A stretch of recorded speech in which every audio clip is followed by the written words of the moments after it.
Racist driver runs over a black man, but it was a judge. What happens when blind prejudice meets justice in broad daylight? It was a sunny Saturday afternoon, January 18th, 2025, in New York City. Dr. Anthony Carter, a respected 45-year-old Supreme Court justice, was casually crossing a pedestrian crossing on Fifth Avenue. Dressed in relaxed jeans and a polo shirt, he was on his way to meet his daughter at a cafe. He had no idea his life was about to change dramatically. Dear friends, don't forget to like, subscribe to the channel and hit the bell. Comment to let us know which city you're watching this shocking story from. That unfolded in the heart of New York. Suddenly, the piercing screech of tires on asphalt tore through the air. A black luxury SUV was speeding recklessly, ignoring the red light. Dr. Carter, aware of the imminent danger, tried to move quickly, but it was too late. The impact was brutal. The judge's body was thrown several feet, landing heavily on the hot asphalt. Horrified witnesses screamed for help, while the SUV driver, a middle-aged white man, stepped out of the vehicle, visibly agitated. Instead of offering assistance, the driver began shouting racial slurs, claiming that people like him shouldn't be crossing his avenue. What the aggressor didn't know was that his victim wasn't just an ordinary citizen, but one of the most respected judges in the country. As Dr. Carter struggled to remain conscious, a young lawyer passing by recognized the judge and quickly intervened, revealing the victim's identity. The driver's face paled as he realized the gravity of his actions. Sirens began to wail in the distance, announcing the imminent arrival of police and paramedics. Dr. Carter's fate hung by a thread, as did the future of the driver, who in a moment of blind hatred may have destroyed not only a life, but also his own. But will justice prevail in this case? Or will prejudice and power once again find a way to distort the truth? The scene on Fifth Avenue quickly transformed into chaos. Shocked passers-by filmed with their cell phones, while others tried to restrain the aggressive driver, who now seemed to oscillate between anger and panic. Dr. Carter, still conscious but severely injured, tried to stay calm, his legal training giving him strength even in this critical moment. The young lawyer, identified as Sarah Johnson, took control of the situation. In a firm voice, she ordered someone to call an ambulance, while she herself contacted her connections at the court. "It's Justice Anthony Carter of the Supreme Court," she informed the authorities, victim of a deliberate racially motivated hit-and-run. Meanwhile, the driver, now aware of his victim's identity, desperately tried to return to his vehicle. However, a group of people formed a human barrier, preventing him from fleeing. "You're not going anywhere," shouted a man, firmly holding the SUV's door. The minutes that followed seemed like an eternity. Dr. Carter, lying on the asphalt, was breathing heavily. His eyes, normally full of compassion and wisdom, now reflected pain and a silent question. How could such a brutal act occur in broad daylight, in the heart of one of the world's greatest cities? As the first notes of sirens grew louder, the gravity of the situation began to sink in for everyone present. This wasn't just an accident or an assault. It was a stark reminder of the racial tensions that still plagued the nation, even at its highest levels. The NYPD officers arrived on the scene, quickly cordoning off the area. As they approached Dr. Carter, one of them, Officer Rodriguez, recognized him immediately. "Oh my God, it's Justice Carter," he said, his voice a mix of shock and reverence. The paramedics worked swiftly, stabilizing the judge for transport. As they lifted him onto the stretcher, Dr. Carter managed to speak, his voice weak but determined. "Ensure justice for all." Those words, spoken by a man who had dedicated his life to upholding the law, now took on a new, profound meaning. They echoed across Fifth Avenue, a powerful reminder of the work still to be done in the pursuit of true equality. As the ambulance sped away, its sirens cutting through the New York traffic, the driver of the SUV was handcuffed and placed in a police car. The crowd that had gathered watched in silence, the weight of what they had witnessed settling heavily upon them. Sarah Johnson, the young lawyer, turned to address the onlookers. "Not just an attack on Justice Carter," she said, her voice carrying across the hushed avenue. "It's an attack on everything our justice system stands for. We must ensure that the law is applied equally, regardless of who the victim or perpetrator might be." As new reporters started setting up their equipment, it would not be forgotten. The story of the Supreme Court Justice run down on Fifth Avenue was about to become national news, forcing America to confront its ongoing struggle with racism and privilege. The stage was set for a case that would test the very foundations of the American justice system. The question on everyone's mind was, in a country still grappling with its racial past and present, could true justice prevail? Mount Sinai Hospital, one of New York's most renowned medical institutions, was in a state of high alert. Dr. Anthony Carter, now identified as the victim of the racist attack on Fifth Avenue, was being treated in the emergency room. The halls buzzed with hushed conversations and worried glances. In the waiting room, Emily Carter, the judge's 22-year-old daughter, anxiously awaited news. A law student at Columbia University, she had inherited not only her father's striking physical traits, but also his strong sense of justice. Her hands trembled as she tried to comprehend the day's events. Across town, at one police plaza, Richard Whitman, the SUV driver, was being interrogated. At 52, Whitman was a successful real estate developer known for his luxury projects and political connections. His lawyer, James Sullivan, a middle-aged man in an impeccable suit, was trying to mitigate the damage. "My client is deeply remorseful," Sullivan argued. "It was a terrible misunderstanding. Mr. Whitman had no idea who the victim was." Detective Maria Hernandez, a 40-year-old Latina known for her integrity, listened skeptically. "A misunderstanding doesn't justify racial slurs or attempted flight," she replied, her eyes fixed on Whitman. Meanwhile, news of the assault spread rapidly. On social media, hashtags like "Choose Justice for Carter" and "Stop Racism" began trending. Civil rights activists called for protests, while political figures from all sides rushed to make statements. On Fifth Avenue, now a crime scene, Sarah Johnson, the young lawyer, was giving her statement to the police. At 28 and with a promising career, Sarah was known for her pro bono work in racial discrimination cases. "There's no doubt," she asserted, "the driver acted with intent and explicit prejudice." The incident brought to light long-simmering racial tensions in New York City. In cafes, offices, and homes, people heatedly discussed the case. For many, it was a painful reminder that racism persisted, even in the highest echelons of society. At the hospital, Dr. Carter fought for his life. His career as a judge was being reviewed. Known for his fair judgments and firm stance against corruption and prejudice, he had made as many allies as powerful enemies over the years. A nurse, Jamal Washington, was caring for the judge with particular dedication. "He saved my sister from an unjust conviction years ago," he confided to a colleague. "He saw the truth when no one else wanted to see it."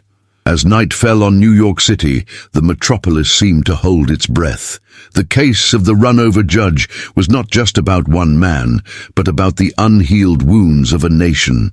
The next few hours would be crucial, not only for Dr. Carter's recovery, but also for the unfolding of a drama that touched on deep issues of race, privilege, and justice. At the police station, Richard Whitman finally spoke, his voice a mix of arrogance and fear. "You don't understand. People like me make this city run. You can't treat me like this." Detective Hernandez fixed him with a gaze that mixed contempt and determination. "The law is the same for everyone, Mr. Whitman. Your wealth doesn't place you above it." Meanwhile, in the streets, groups began to form. Banners were painted, slogans repeated. The city was preparing for a confrontation that went far beyond a single incident. It was the awakening of a long-dormant conscience, a cry for change that resonated from skyscrapers to the boroughs. In the boardroom of a major news network, executives debated how to cover the story. "We need to be careful," one said. "This could ignite a powder keg, or it could be the catalyst for real change," another countered. Outside the hospital, a vigil had begun to form. People from all walks of life, black, white, brown, gathered with candles and signs. Among them was Michael Thompson, a community organizer from Harlem. "This isn't just about Justice Carter," Thompson addressed the crowd. "This is about every black person who's ever been treated as less than human. It's about a system that's failed us time and time again. But tonight, we stand united. We demand justice, not just for one man, but for all of us." As the city braced for what promised to be a long night, the story of Dr. Anthony Carter was quickly becoming more than just a crime report. It was evolving into a pivotal moment in America's ongoing struggle with its racial history and its hopes for a more equitable future. The question on everyone's mind was, how would New York, and indeed the nation, emerge from this crucible? The rising sun of Sunday illuminated a New York City in a state of agitation. News about Justice Anthony Carter's assault dominated all media, and the city's streets pulsed with tense, expectant energy. Outside Mount Sinai Hospital, a crowd was forming. Activists, journalists, and ordinary citizens gathered, anxious for news about the judge's condition. Emily Carter, exhausted after a night of vigil, faced the press with impressive composure. "My father has always fought for justice," she declared, her voice firm despite evident fatigue. "Now, it's our turn to fight for him and for all those who suffer daily from racism." Inside the hospital, Dr. Carter was undergoing delicate surgery. The medical team, led by Dr. Aisha Rahman, a renowned black surgeon, worked tirelessly. "This isn't just a patient," Dr. Rahman murmured to her team. "He's a symbol of hope for many of us." Meanwhile, at one police plaza, the case took a new turn. Detective Maria Hernandez received an unexpected visit, the Attorney General of New York. "Detective, I understand the sensitivity of the case," said the Attorney General, his tone carefully neutral, "but we must ensure a fair process for all parties involved." Hernandez fixed the politician with a steady gaze, perceiving the nuances behind his words. "With all due respect, sir, my team will follow standard procedure, no exceptions." The tension in the air was palpable. The Attorney General left, leaving behind an atmosphere charged with suspicion and unspoken pressures. In his cell, Richard Whitman was waging his own internal battle. The initial shock of the arrest was giving way to growing anger. His lawyer, James Sullivan, entered with a grave expression. "Things are complicated, Richard," he warned. "Public opinion is against you, and there's substantial evidence." Whitman exploded. "I don't pay you to state the obvious. Find a way to get me out of here." Meanwhile, on the streets, the situation was intensifying. A peaceful demonstration in Times Square was growing by the hour. Led by social movements and supported by celebrities and influencers, the action demanded justice and systemic changes. Among the protesters was Michael Thompson, the community organizer from Harlem. "Justice Carter isn't just a judge," he shouted into a megaphone. "He represents all those who dream of an America without racism." A few blocks away, a counter-demonstration began to form. A smaller but vocal group defended Whitman, claiming the case was politicized. Police positioned themselves strategically, fearing a confrontation. At the New York County Supreme Court, an emergency meeting was convened. Dr. Carter's colleagues discussed the implications of the case.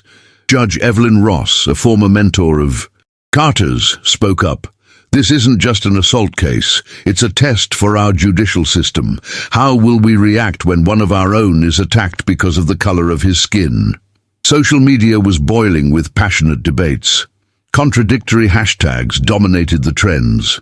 Videos of the incident were analyzed and reanalyzed, with experts and laypeople offering their interpretations.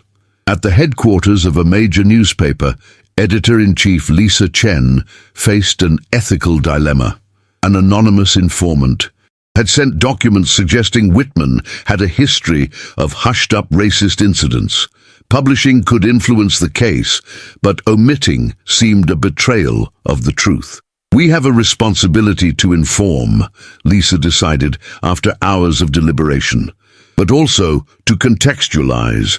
We're going to publish with all necessary caveats.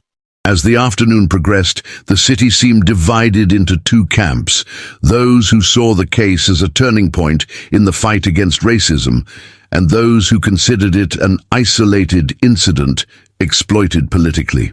At the hospital, Emily received an unexpected call. It was Richard Whitman's wife begging for a chance to talk. "My husband made a terrible mistake," she sobbed, "but he's not a monster. Please, can we talk?" Emily, torn between anger and compassion, hesitated. Her decision could change the course of events. Meanwhile, in the operating room, Dr. Carter was fighting for his life. Each beat of his heart on the monitor seemed to echo the question resonating throughout the city. What would happen next? How would New York and America emerge from this trial? As night approached, bringing with it the promise of new developments, new confrontations, and perhaps the hope of a different dawn, for a nation long divided by invisible lines of prejudice and privilege, the eyes of the country turned to New York City. The case of Justice Anthony Carter had transcended a simple crime. It had become a mirror reflecting the deep-seated issues of race, power, and justice that continued to challenge the very foundations of American society. In newsrooms, living rooms, and on street corners, people debated not just the fate of one man, but the direction of a nation. The question on everyone's lips was, would this be the moment that finally forced America to confront its racial demons, or would it be another missed opportunity for real change? As New York City continued to simmer, new layers of complexity emerged in the case of Justice Anthony Carter. At FBI headquarters, Agent Samantha Lewis received confidential information. Documents suggested that Richard Whitman, the driver in the assault, was involved in a vast money laundering network. "This changes everything," Samantha murmured, realizing the potential ramifications. Simultaneously, in the district attorney's office, ADA Mark Reynolds was analyzing Dr. Carter's judicial history. A controversial decision from a few years ago caught his attention. The judge had acquitted a young black man accused of theft, citing procedural flaws. At the time, the decision had sparked criticism from conservative sectors. Could we be looking at an elaborate revenge plot? Mark wondered, frantically taking notes. At the hospital, Emily Carter finally agreed to meet Helen Whitman, Richard's wife. The encounter, tense and emotionally charged, took place in a small waiting room. "My husband isn't who you think he is," Helen pleaded, her eyes full of tears. "He has problems, yes, but," Emily interrupted, her voice trembling with contained emotion. "Problems? My father is fighting for his life because of your husband's problems." The conversation that followed was a delicate balance between accusations and pleas for understanding, reflecting in microcosm the tensions dividing the city. Meanwhile, on social media, a new controversy exploded. An old video of Dr. Carter, taken out of context, was circulating rapidly. It showed the judge making comments that, in isolation, seemed to contradict his reputation as a defender of racial equality. Digital activists worked frantically to recontextualize the video, but the damage was already done. The narrative was beginning to complicate in the public sphere. At the White House, the president faced a political crisis. Human rights groups demanded decisive action, while political allies pressured for caution. "It's a tightrope," he confided to an advisor. "One misstep and the whole structure collapses." Back at the police station, Detective Hernandez received an unexpected visit. Her brother, Lucas, a former inmate who had successfully reintegrated into society. "Maria, I need to tell you something," Lucas said nervously. "Years, Ergo, Dr. Carter was the judge who gave me a second chance. Without him, I'd be lost in the system. This personal revelation added a new layer of emotional complexity to the case for the detective. In the newspaper's newsroom, Lisa Chen faced backlash for her decision to publish the documents on Whitman. Advertisers threatened to withdraw their support, alleging bias in the coverage. Truth has a cost, Lisa told her team, but it's a price we must be willing to pay. At the courthouse, Judge Evelyn Ross prepared for a crucial decision. A habeas corpus request for Whitman had arrived on her desk. The implications of her decision could have repercussions throughout the entire judicial system. Meanwhile, a group of law students from Columbia University, led by Sarah Johnson, organized a vigil outside the hospital. "This isn't just about Justice Carter," Sarah explained to a journalist. "It's about the future we want to build." In the operating room, Dr. Aisha Rahman faced a critical medical decision. An unexpected complication had arisen, requiring a risky approach. "Sometimes to heal, we must take risks," she told her team, preparing for the intervention. As night advanced, each character in this urban drama faced their own moral and ethical crossroads. The decisions made in the coming hours would shape not only the fate of Dr. Carter and Richard Whitman, but potentially the course of racial justice in America. New York City, a microcosm of a divided country, waited with apprehension. The case that had begun as an act of racial violence had transformed into a catalyst for much broader questions of justice, privilege, and redemption. In a quiet moment at the hospital, Emily Carter looked out the window at the city skyline. She thought about her father's words, often repeated at the dinner table. "The arc of the moral universe is long, but it bends toward justice." Now more than ever, she hoped those words would prove true. As the clock ticked relentlessly forward, one question hung in the air. When the sun rose again, what kind of city and what kind of society would New York be? The dawn of Monday brought with it a series of events that would radically change the course of history. At 3:47 a.m. at Mount Sinai Hospital, Justice Anthony Carter opened his eyes for the first time since the assault. Dr. Aisha Rahman, exhausted after hours of surgery, struggled to contain her tears of relief. "Welcome back, Your Honor," she whispered, gently squeezing the judge's hand. Emily, who had been dozing in a nearby chair, awoke with a start. "Dad?" she called, her voice laden with emotion. The look of recognition in Dr. Carter's eyes was the first ray of hope after days of darkness. Almost simultaneously, 12 miles away in the cell where Richard Whitman was being held, a very different scene was unfolding. The businessman, tormented by nightmares and remorse, had a nervous breakdown. Between uncontrollable sobs, he began to confess not only to the assault, but also to a series of crimes that went far beyond the incident on Fifth Avenue. The night guard, shocked by the revelations, immediately alerted Detective Hernandez. "Chief, you need to hear this," he said on the phone, his voice trembling with urgency. Meanwhile, at FBI headquarters, Agent Samantha Lewis made a startling discovery. The money laundering documents didn't just implicate Whitman, but also revealed a network of corruption extending to the highest echelons of government. "My God," Samantha whispered, realizing the magnitude of the conspiracy. She knew she had to act quickly, but also with extreme caution. In the newspaper's newsroom, Lisa Chen received an anonymous call. "I'm verifying the origin number, and I'll call you back in 5 minutes," she said, following security protocol. When she called back, she was stunned by the information. A whistleblower within Whitman's company was ready to talk. The sun had barely risen when Detective Hernandez arrived at the police station.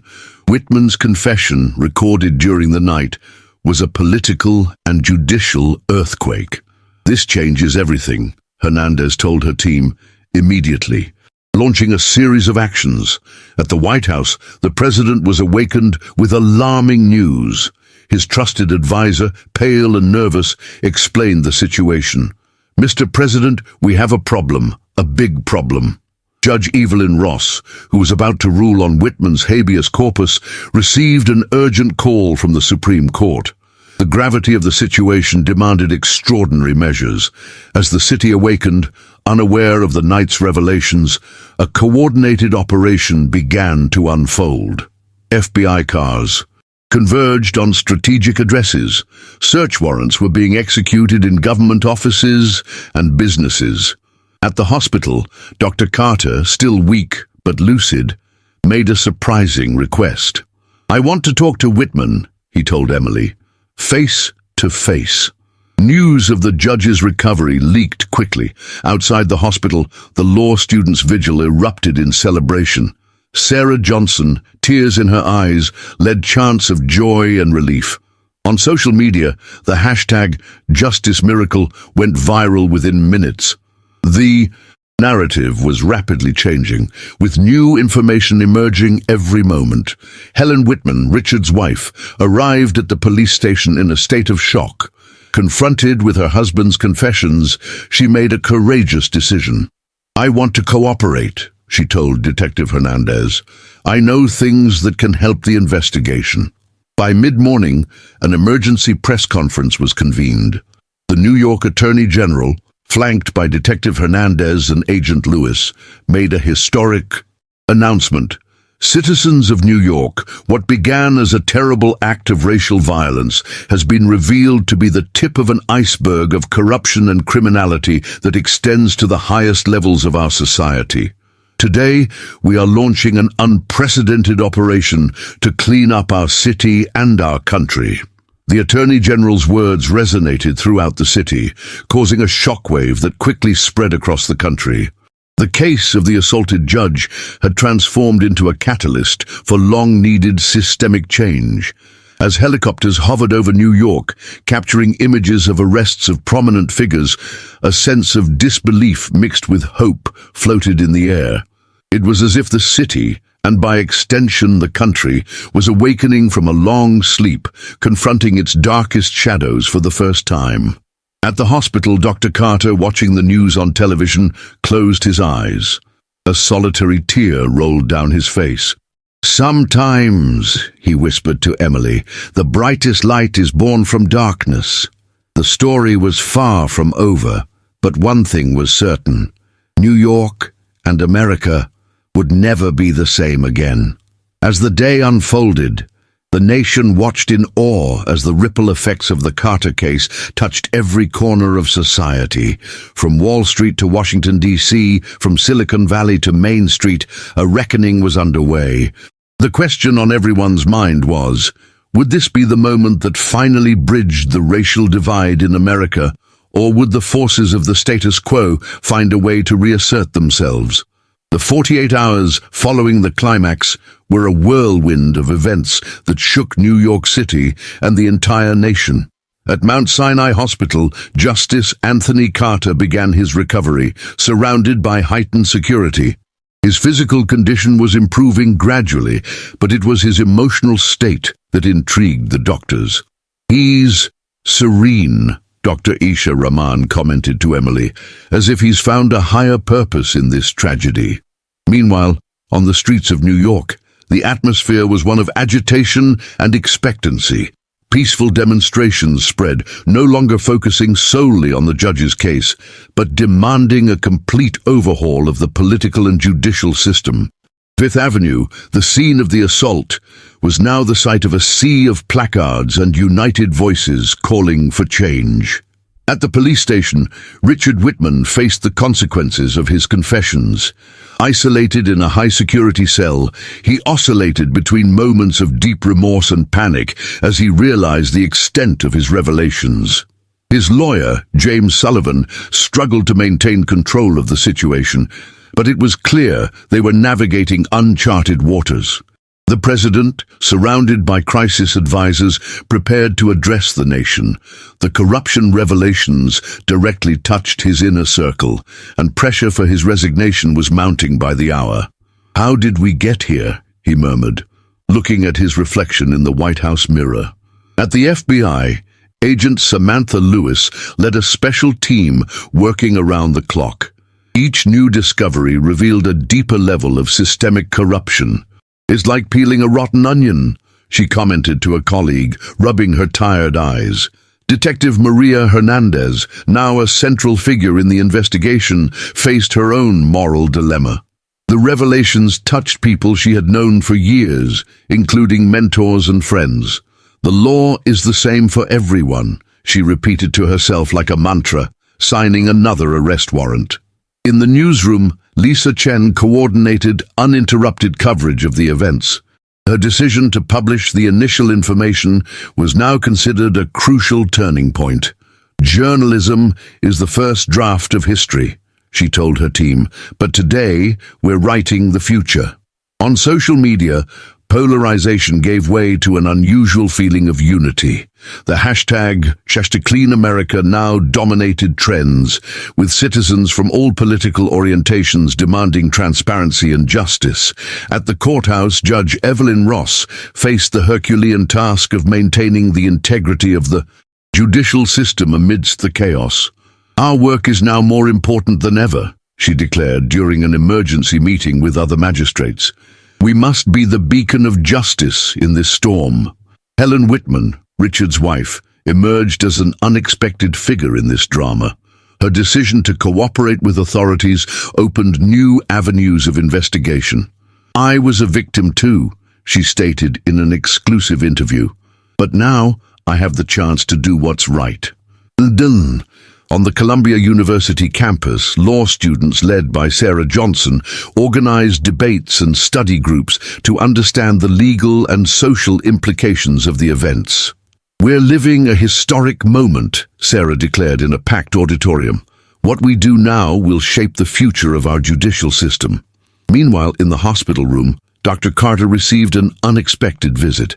Richard Whitman's son, a 20-year-old young man devastated by the events. The meeting, brief and emotionally charged, was a powerful reminder of the humanity behind the sensational headlines.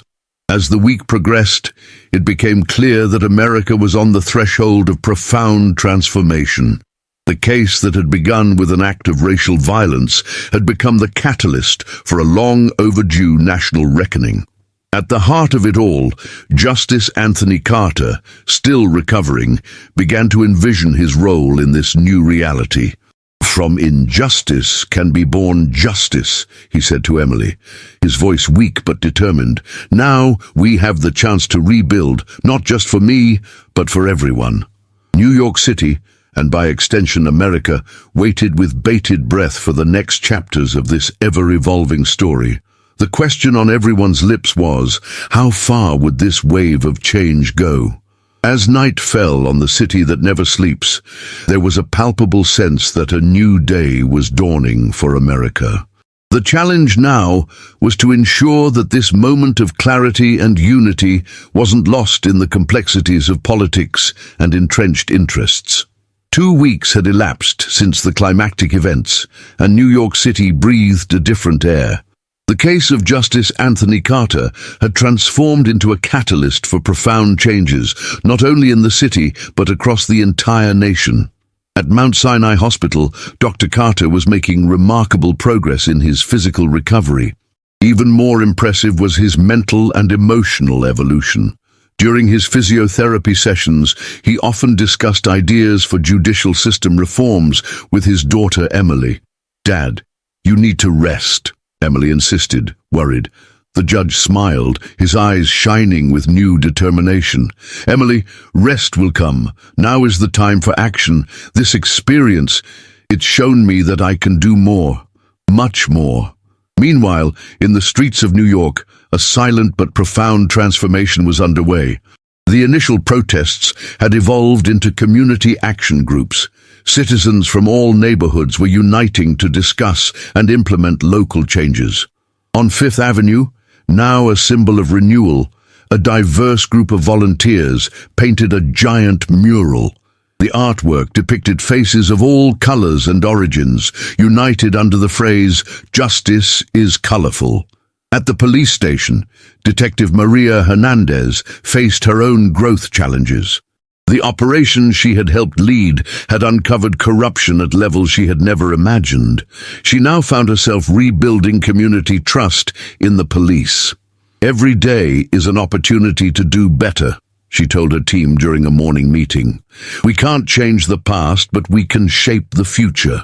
Richard Whitman, still in detention, was undergoing a profound personal transformation. Regular visits from a psychologist and a spiritual leader were helping him confront his prejudices and past actions.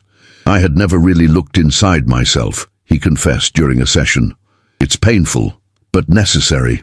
At the FBI, Agent Samantha Lewis was leading a new department dedicated to combating hate crimes and discrimination. Her experience in the Carter case had inspired her to propose systemic changes in the approach to these crimes. "It's not enough to react," she declared in an interview. "We must be proactive in building a more just and equal society." The former president, now facing legal proceedings, surprised everyone by announcing he would fully cooperate with the investigations. "It's time to clean house," he said in a statement, "starting with myself." In the newspaper's newsroom, Lisa Chen was implementing new ethical guidelines for coverage of racial and social issues. "Our role goes beyond information," she told her team. "We have a responsibility to educate and promote dialogue." In universities, the debate on structural racism and judicial reform gained new momentum. Sarah Johnson, the law student who had led the initial demonstrations, was now coordinating a research group on the subject. "What began as a tragedy has transformed into an opportunity for societal growth and learning," she reflected during a packed seminar. Helen Whitman, Richard's wife, had found a new purpose. Using her personal experience, she launched a support program for families affected by hate crimes, both victims and perpetrators. "Healing begins with understanding," she said during her first workshop, "and understanding leads to change." At the courthouse, Judge Evelyn Ross led a task force to review past cases of possible racial injustices. "We cannot change the past," she declared, "but we can guarantee a fairer future." As New York transformed, the impact spread across the country.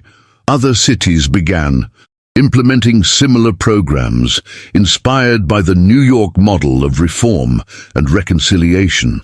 At the hospital, Dr. Carter received a surprise visit, a group of young black lawyers inspired by his story. "You've opened doors for us," one of them said, moved. The judge, visibly touched, responded, "You are the future I dreamed of. Keep opening doors." As he prepared to leave the hospital, Dr. Carter reflected on his journey. The assault, an act of hate, had paradoxically triggered a wave of love and change. "Sometimes," he said to Emily, "you have to break to rebuild something stronger." New York City, once divided, was now uniting in a collective effort of healing and progress. The case of the assaulted judge had become a turning point in American history, a powerful reminder that change, though painful, is possible and necessary. As the sun set on the transformed city, a feeling of hope floated in the air. The road ahead was still long, but for the first time in a long time, it seemed clear and promising. The Carter case had become more than just a legal matter. It was a national awakening. From coast to coast, Americans were engaging in difficult but necessary conversations about race, privilege, and justice. Schools were revising their curricula to include more diverse perspectives on history and society. Corporations were implementing new diversity and inclusion policies, not just as PR moves, but as fundamental changes to their structures. In Washington, D.C., bipartisan support was growing for a comprehensive Justice Reform Act aimed at addressing systemic inequalities in the legal system. The act, informally known as the Carter Bill, promised to be the most significant piece of civil rights legislation in decades. As Justice Carter prepared to return to the bench, he knew that his role had evolved. He was no longer just a judge, but a symbol of resilience and change. "Our work," he told a group of young law clerks, is to ensure that justice is not just a word, but a lived reality for every American, regardless of their color or background. The nation watched and waited, hoping that this moment of clarity and purpose would not fade, but instead become the foundation for a more just and equitable America. 3 months after the incident that had shaken New York City, the metropolis was preparing for an unprecedented event. Justice Anthony Carter, fully recovered and more determined than ever, was about to make his official return to public life. The chosen venue couldn't be more symbolic. Fifth Avenue itself, the scene of the assault that had nearly cost him his life. The city had agreed to close the avenue for an event that promised to gather thousands of people. Behind the scenes, tension was palpable. Emily Carter, now her father's chief of staff, coordinated the final details with a diverse team. "Everything must be perfect," she insisted, checking the event's schedule for the 10th time. Dr. Carter, in his makeshift office, was finalizing his speech. His words, he knew, would not just be his own, but those of all who aspired to change. Each phrase was carefully weighed, each pause planned for maximum impact. Meanwhile, in a high-security cell, Richard Whitman was preparing for his own journey. After months of intensive therapy and reflection, he had made a decision that would surprise everyone. At the police station, Detective Maria Hernandez received the latest security briefings. The threat of extremist groups attempting to sabotage the event was real. "We cannot fail," she told her team. "Today is about much more than one man. It's about the future of our city." FBI agent Samantha Lewis was coordinating a parallel operation. Intelligence suggested that powerful figures implicated in the investigations triggered by the Carter case were planning a last desperate attempt to destabilize the process. In the city's TV studios, anchors and commentators were preparing for a live broadcast that promised to break viewership records. Lisa Chen, now a respected figure in ethical journalism, would lead the main coverage. "Today isn't about news," she told her team. "It's about witnessing history." At Columbia University, Sarah Johnson led a group of students preparing to march to Fifth Avenue. Their placards were no longer protests, but messages of hope and unity. "We are the generation of change," she declared, her voice resonating across the campus. At the courthouse, Judge Evelyn Ross was finalizing a groundbreaking report on judicial system reforms. Her proposals, directly inspired by the Carter case, promised to transform how America dealt with hate crimes and discrimination. Helen Whitman, in a community center, led a final session with families affected by racial crimes. "Today is a new beginning for all of us," she said, her voice charged with emotion. As the sun rose on the New York skyline, the city came alive with a different energy. People from all neighborhoods converged on Fifth Avenue, many carrying flowers or handmade signs. The Justice is Colorful mural, now a landmark on the avenue, was decorated with thousands of colorful ribbons, each representing a hope, a dream of change. At the hospital, Dr. Aisha Rahman made a final check of Dr. Carter's test results. "You're ready," she said with a smile, "medically and in every other way." Backstage at the podium set up on Fifth Avenue, a series of special guests gathered. Leaders of social movements, renowned jurists, artists and activists, all united by a common goal. Dr. Carter, in his impeccable suit, took a deep breath, feeling the weight of the moment. Emily approached, adjusting his tie. "Dad," she said softly, "you've already changed the world. Now it's time to show everyone the way forward." As the first chords of "The Star-Spangled Banner" resonated along the avenue, a feeling of electric anticipation ran through the crowd. The moment everyone had been waiting for had arrived. Justice Anthony Carter stepped forward, ready to face not just the crowd, but the future of a nation in transformation. The resolution of an incredible journey was about to begin. In Washington, D.C., And the president and his advisors watched the live feed, knowing that the words spoken today could shape the political landscape for years to come. Across the nation, in living rooms, classrooms, and public squares, Americans of all backgrounds tuned in. This wasn't just a speech, it was a moment that promised to define a new chapter in the country's ongoing struggle with its racial history. As Justice Carter approached the microphone, a hush fell over Fifth Avenue. The air was thick with anticipation, hope, and the shared understanding that what was about to unfold could change the course of American history. The judge looked out at the sea of faces before him, took a deep breath, and began to speak. Silence fell over Fifth Avenue as Justice Anthony Carter stepped up to the podium. The crowd, stretching as far as the eye could see, collectively held its breath. This was the moment everyone had been waiting for. The judge, with a dignity that seemed to emanate from every pore, approached the microphone. His gaze swept over the crowd, finding faces of all colors and ages, united in anticipation. "My fellow Americans," he began, his firm voice resonating along the avenue. "3 months ago, at this very spot, I was the victim of a hate crime that nearly cost me my life. Today, I stand before you not as a victim, but as a survivor. A survivor who bears the scars of our history, but also the hope for our future." Dr. Carter's words resonated deeply. Cameras captured silent tears rolling down faces in the crowd. "Racism," he continued, "is not just a crime against individuals. It's a crime against humanity, against our very essence as a nation. But today, we are not here to lament. We are here to act." At this moment, a murmur of surprise ran through the crowd. Richard Whitman, escorted by guards, stepped onto the stage. The man who had assaulted the judge months ago was now face to face with his victim.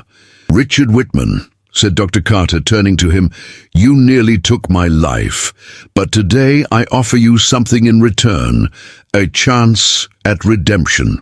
The tension in the air was palpable. No one knew what to expect. Whitman, tears in his eyes, fell to his knees. "Justice Carter," he said, his voice broken, "there are no words to express my remorse. I was blinded by hatred and prejudice.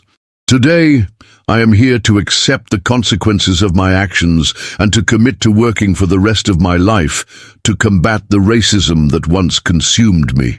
Dr. Carter extended his hand, helping Whitman to his feet. The gesture, broadcast on giant screens, caused a commotion in the crowd. It was a moment of forgiveness and reconciliation that no one had anticipated. "This is the power of restorative justice," the judge declared. "We don't just seek to punish, but to transform. Transform lives, transform minds, transform our society." At this moment, Judge Evelyn Ross stepped onto the stage, carrying a document. "Justice Carter," she announced, "I have the honor of presenting the new national program to combat racism and promote racial equality, a program that bears your name and promises to revolutionize our laws and practices." The crowd erupted in applause. It was the culmination of months of intense work, a comprehensive plan that promised real and lasting changes. But the resolution wasn't over yet. Dr. Carter made a gesture, and dozens of people began to mount the stage. They were representatives from all sectors of society, community leaders, entrepreneurs, artists, educators. "This is not one man's fight," the judge declared. "This is the fight of an entire nation, and together we are invincible." Each representative had a role to play in the new program. Commitments were made, from creating scholarships for black students to implementing diversity policies in major corporations. FBI agent Samantha Lewis, representing law enforcement, announced a new police intervention protocol designed to eliminate racial profiling. Sarah Johnson, the young law student, presented a mentorship program that would connect law students from marginalized communities with experienced judges and lawyers. Helen Whitman, in a particularly moving moment, announced the creation of a foundation dedicated to supporting victims of hate crimes and their families. As each new initiative was announced, the energy on Fifth Avenue grew. What had begun as an act of violence had transformed into a national movement for change and hope. Dr. Carter returned to the microphone for his final words. "My friends," he said, his voice charged with emotion, "today is not the end of a journey. It's the beginning of a new era for America, an era of equality, justice, and mutual respect. The road ahead will not be easy, but together there is no obstacle we cannot overcome." As he spoke, the New York sky, previously cloudy, began to clear. A ray of sunlight broke through the clouds, illuminating the stage and the crowd. "This is our moment," Dr. Carter concluded, his voice rising. "This is our time. Let's make this the day America finally embraced its destiny as a nation truly united in its diversity." Fifth Avenue exploded in applause and cheers of joy. People embraced, cried, and laughed. It was more than a speech, more than an event. It was the birth of a new chapter in American history.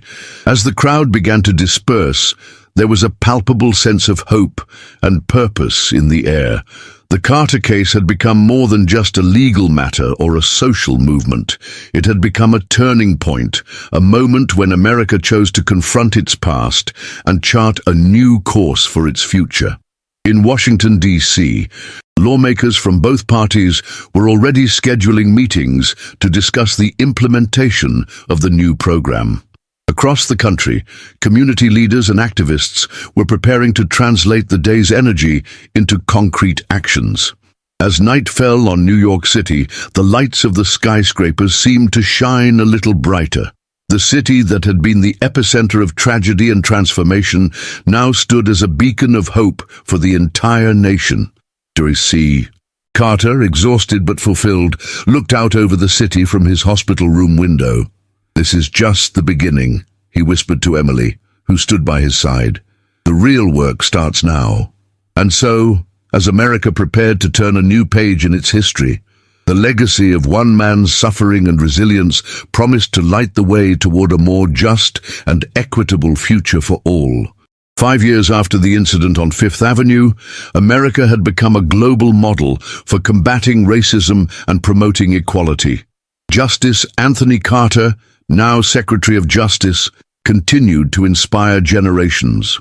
Richard Whitman, having served his sentence, was fully dedicated to rehabilitation and anti-racism education programs.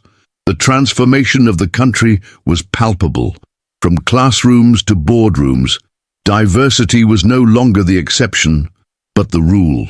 While challenges persisted, a spirit of unity and common purpose prevailed.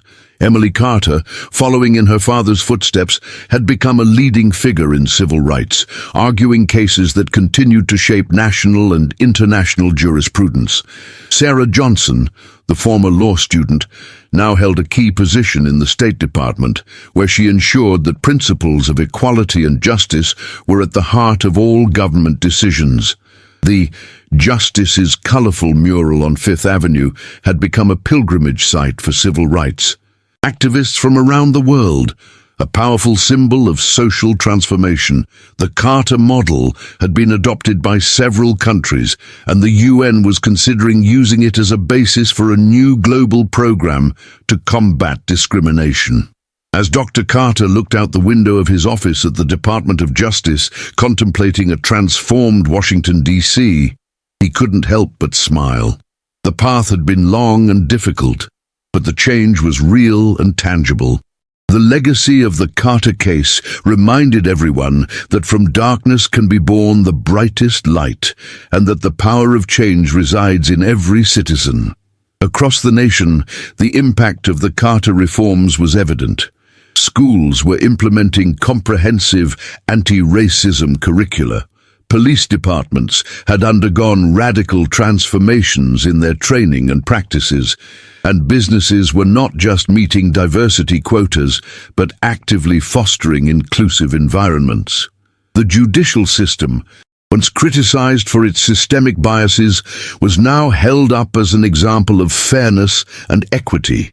The Carter Bill, as it had come to be known, had reshaped everything from sentencing guidelines to jury selection processes.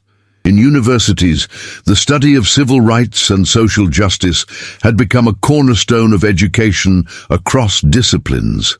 The next generation was growing up with a deeper understanding of America's complex racial history and a commitment to building a more equitable future.